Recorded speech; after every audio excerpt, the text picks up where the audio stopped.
And we're back. Welcome, welcome, beautiful humans, to another episode of Erotic Lessons. I am your host, Lena Queen, and I'm doing something a little bit different today. I find that when I am actually not recording myself, I feel more natural and more fluid. And so, with that, we're going to go ahead and go live via Zoom on YouTube. So that way I can also take the audio and make sure this is placed on RSS and other podcast platforms.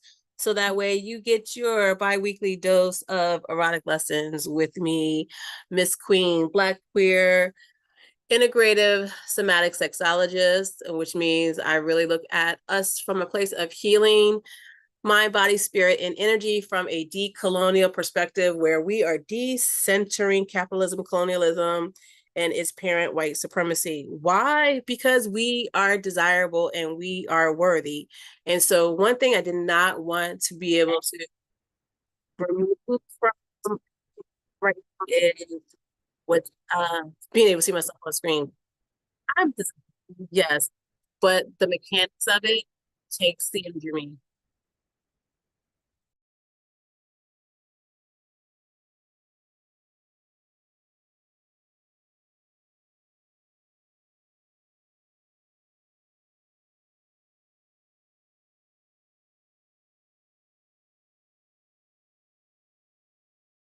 All right, I had to go ahead and make sure my sound is checking because I am a beautiful person of one doing this. So, what erotic lesson are we actually going to go ahead and start with today? So, if you saw last week's or a couple of weeks ago erotic lesson, I really went through Shift, which is the somatic healing practice that is designed to help you learn how to stay present in the moment to create embodied safety and self-trust, because capitalism and colonialism will have us rushing through all the things to keep us away from what we are here to do, which is to live pleasurably whole. However, we get distracted by the internal messages that we have agreed or disagreed with being true with ourselves. We get distracted by what capitalism has done by taking away our ability to be present and joyful in our relationships. And that shit just sucks, period.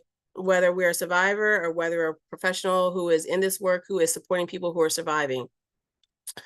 And all right. And so the other thing I said I was going to go ahead and work through is a little organization with this podcast to be able to say, well, what are we actually going to go through today?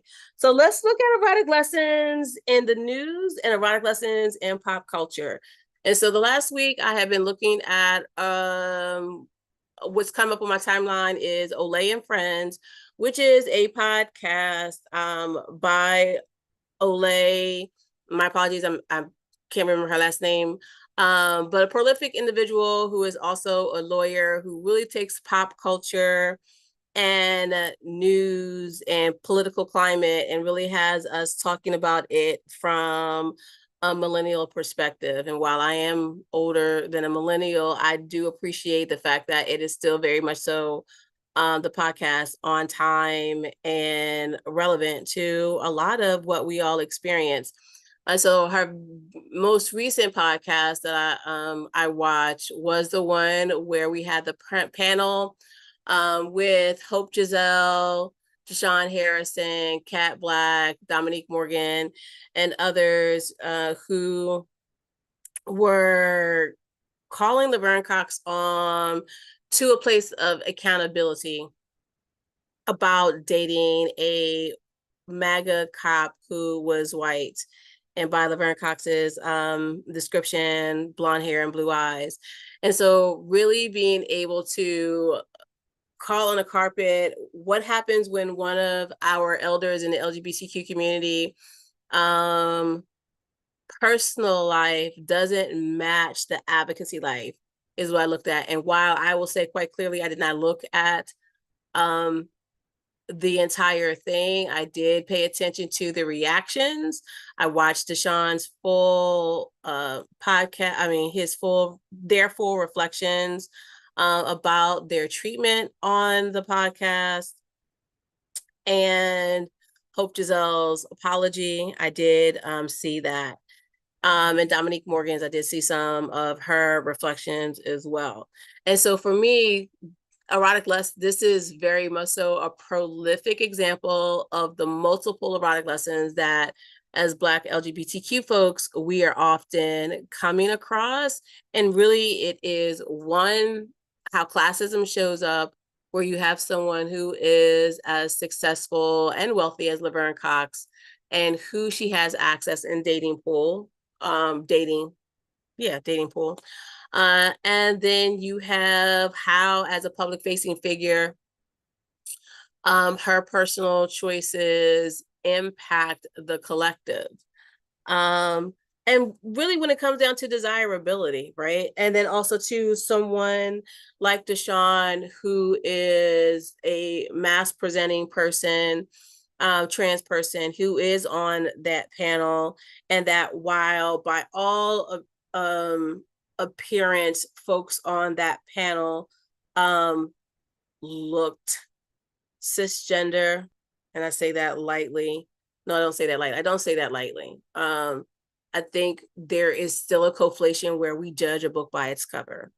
And Deshawn's treatment and reflections about that treatment really does show up in our personal lives when we talk about like how much capacity are we giving when our understanding of gender and sexuality is not in front of us.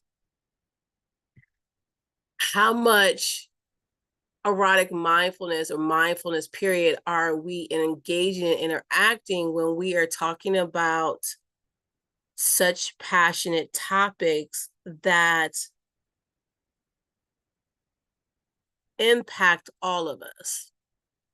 And so even when I saw oh man, the name escapes me, but it's a Black apparently cisgender Black woman creator who uses comedy, queer, and I would say queer comedy because it is, to like give her takes on that. And just from the background itself, quite honestly, I thought Ms. Cox was very gracious in being able to be present, to be like, I thought this was going to be like a restorative justice practice where it was pretty much what one of my mentors, Amina Peterson, talks about with the Council of Six, where you have three people from, if it's a 2-person party of harm, right, that one person brings their accountability crew, the other person brings their accountability crew, and that's called the Council of Six. And so you have this Council of Six where we are going to talk about the harm that was caused and the repair that is going to happen, or the repair that could happen, the repair steps that could happen. And that absolutely wasn't the case. It was a case where people are talking,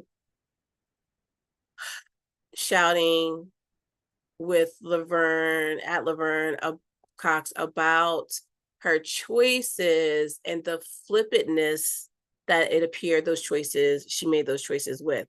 And also too, how we are still uplifting in desirability, our desirability about our proximity to whiteness, because the blonde hair and blue eyes in which LaVerne Cox, and how she used to describe her former partner, was one of those things where, again, there was an upliftment of those attributes, and how those attributes are rooted in desirability politics and eugenics that says that whiteness and blonde hair and blue-eyed whiteness is the preferred desirability. It is the apex of desirability in which people should want to achieve and or have some type of proximity to. And we also know within desirability politics, it gets even more nuanced when we recognize that what we're really talking about also too is cisgender, thin white men and women. And what does that mean for Black queer folks who are African descent, American descent, Caribbean descent. What does it mean for those of us who are looking for what does it mean to be in a successful relationship when we are still upholding white supremacist ideals of desirability? And that is where Deshawn and their work shows up to talk about desirability in the context of how systems and ideals inform our everyday choices. If you haven't read his book, Belly of the Beast, I definitely recommend you get his book, audiobook or otherwise, and really think about your relationship to desirability and the proximity of when we talk about decolonizing and unpacking societal and social expectations and assumptions about sexuality. How are we doing that? And in that, how are we also unpacking one of those defaults about thinness and attractability and how fat Black bodies show up when it comes to desirability? Erica Hart this morning, a prolific comprehensive sex educator and activist, talked about the book Reclaiming Ugly and how we need to be able to have these nuanced conversations. And Olay, as mentioned on her threads, that listen, it was a podcast, not a panel. And there should not have been the expectation of an academic structuring for a communal conversation. And that is valid because she said nowhere did I say that this was her podcast is a podcast. It is not an academic panel. And also too, what I am finding is that when you're navigating spaces, whether virtually or in person, folks have a certain expectation. People who are consuming content have a certain expectation of what said content should be in entertaining them or capturing their attention, right? We're in the attention economy. And so also to that point is structure is still also important. And so how to hold space when a cisgender person is hosting space for trans people to be able to talk about the things that impact them and to actually center trans voices is a phenomenal example. What happened was a phenomenal example, period. And I hope we can continue to have an honest conversation about how we are leaning into desirability politics every day and how are informed by anti-fatness and anti-Blackness.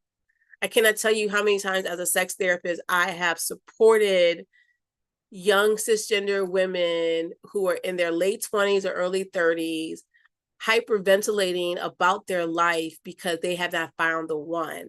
I cannot tell you in the last 2 years, coming off of my own personal burnout and getting a job instead of being an entrepreneur, how I worked with high school students for the last 2 years, and high school students in 10th grade are like, why haven't I found the one? I'm like, what? What do you mean? Why haven't you found the one? You're not supposed to. The one is you. That's the one you're supposed to be finding. You're supposed to be finding yourself. But what happens in how we are socialized is that we're socialized to become something that is about productivity and not about personhood. And so desirability becomes all about our proximity to consumerism, to a thing that we are supposed to be in relationship with outside of ourselves, and that the things outside of ourselves dictate our relationship to ourselves. And that is what colonization does.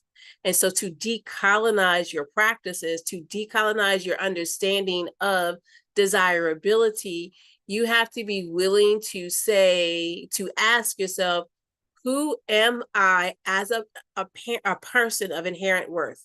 I have worth simply because I exist. You have worth simply because you exist. Do you agree with that? How does that feel in your body? Whether you're partnered or not partnered, whether you like your life or don't like your life, you have worth. Right here, right now. How does that feel? Does it feel true? Does it feel like that belief wants to feel true? Or is it something that you're totally rejecting or rejecting in some parts? Because whatever that answer is where the healing either begins or where the healing needs to continue to be supported so you can continue to expand and grow. Erotic lessons that show up when it comes to desirability in that case really is about also too, wealth does not exclude us from colonization. And when we are living in a system that literally capitalism was birthed off from colonialism, there is no escaping the two. And so to be in relationship with how you're showing up and our responsibility to that is important. And I get it. Not everybody's going to be in relationship to it where they want to be responsible. And if you're listening to this podcast, what you're saying is that I want to learn how to become responsible. Responsible for me is two things: accountability and ownership. First, ownership, because you have to own, like, this is my shit. This is where I am willing to learn. I'm willing to be free when it comes to what desirability says about my inherent self-worth. From ownership, now you can move into accountability where you can say, what are the things, what are the practices that I need to do? What is the state of being I need to achieve in order to become someone who is liberated from the desirability politics of white supremacy? And I hope that's some of the takeaways from Olay and Friends, LaVerne Cox episode, and not just the not just the synergy of the interactions, but the impact of the interactions and which one were you? Because if we also hive mind this where we're trying to be team anyone and we're not team collective, then there is no community, and sit back and let fascism continue to win. Because make no mistake, fascism is winning. Absolutely. Because folks would like to find comfort in their classism versus building comfort in the collective.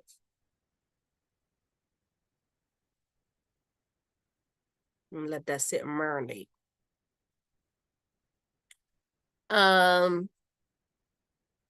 Fascism is here.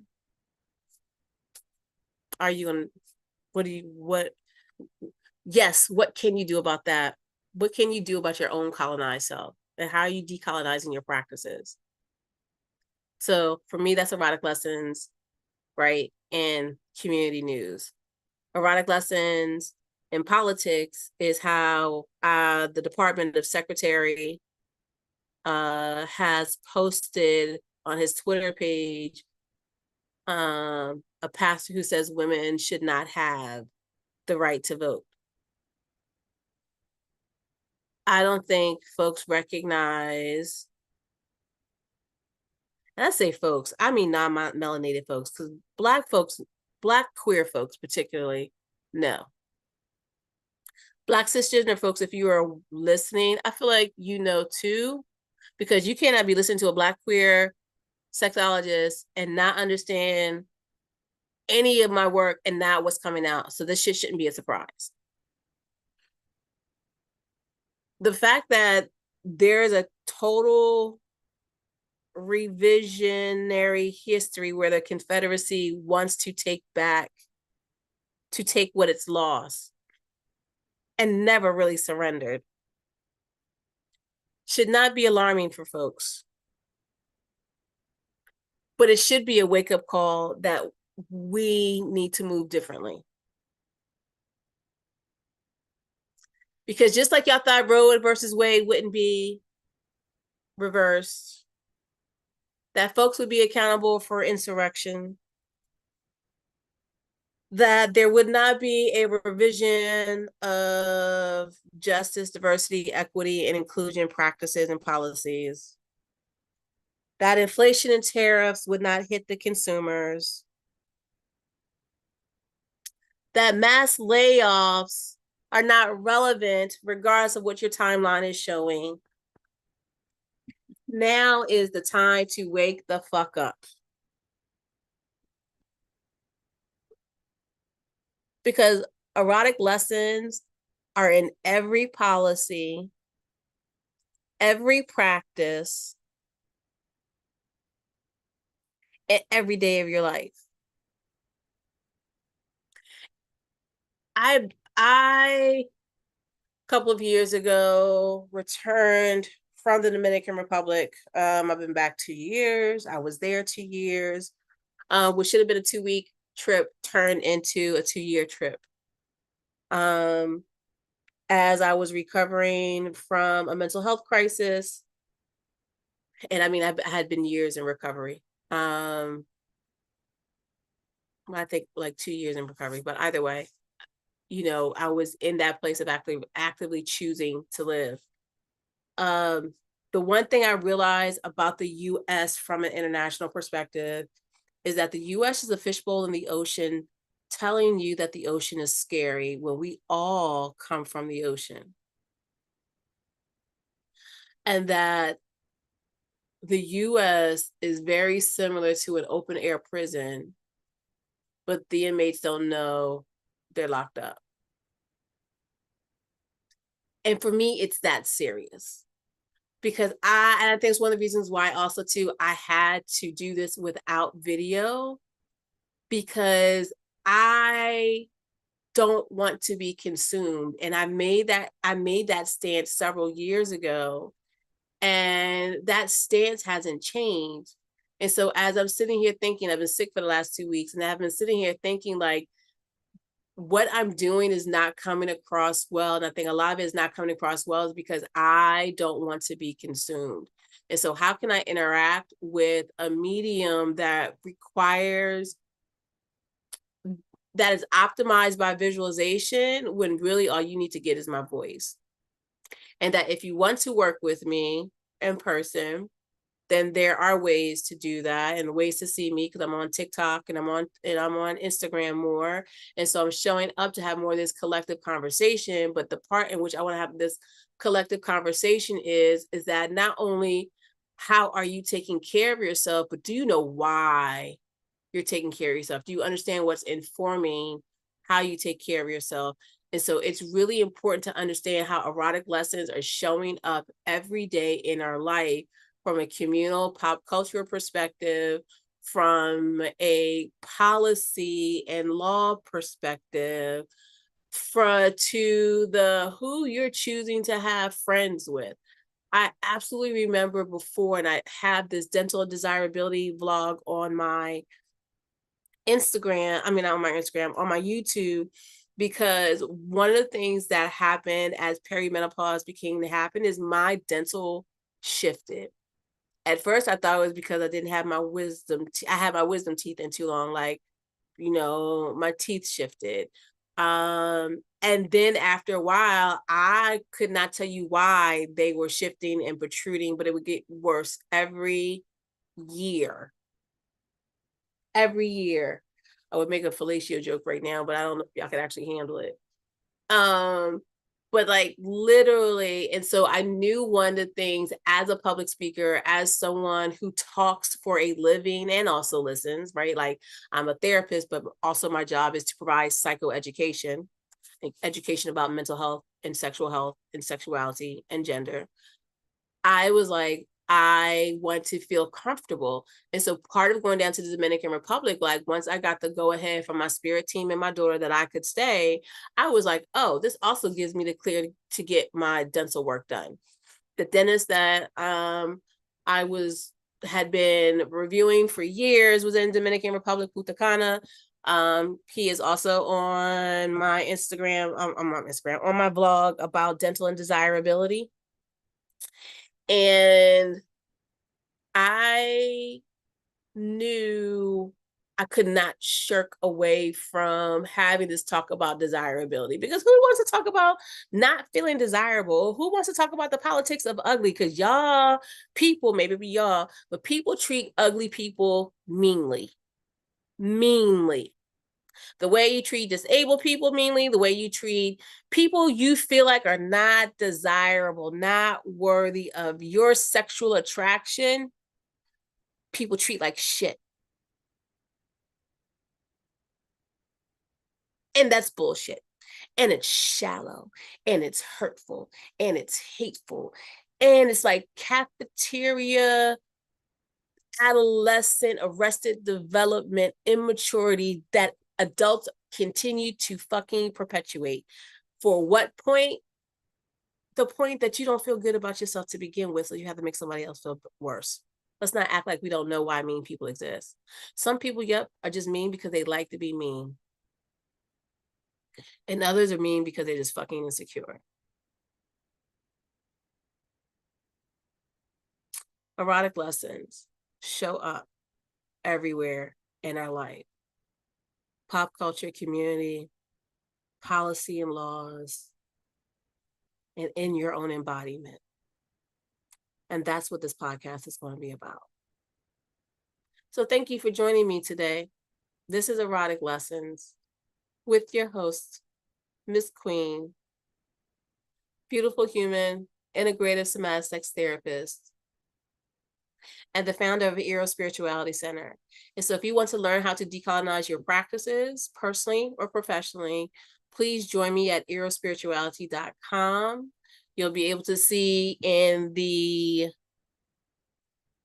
description of this video or podcast, wherever you get to watch it, how to do your own erotic confidence self-assessment to find out which self-care plan you should do at home, because I am also the author of 3 books: Healing the Erotic Self, which is an erotic intelligent book that helps you unpack your relationship to those defaults; in my Healing Erotic Affirmations journal, which helps you create a narrative of self-love and self-adoration that you are going to believe in; and the upcoming book Shift, which Shift, a self-liberation practice, which is actually the book I've been sitting on for 2 years, but it's finally done. That's going to come out later this month. And that is really going to help you move into your wholeness and understand more about your emotional, somatic, and erotic intelligence, and how to create embodied intelligence for embodied wellness, because it's all connected. And as a human being, it all is connected. Like, that's the fucking work that I do. And so thank you for joining me tonight. I hope you continue to join me. And, as I get more comfortable with this, you never know, I may return to video. But in the meanwhile, catch me here twice a week, Wednesdays and Sundays, 12:30 Eastern time. And you take care of yourself. Peace and love.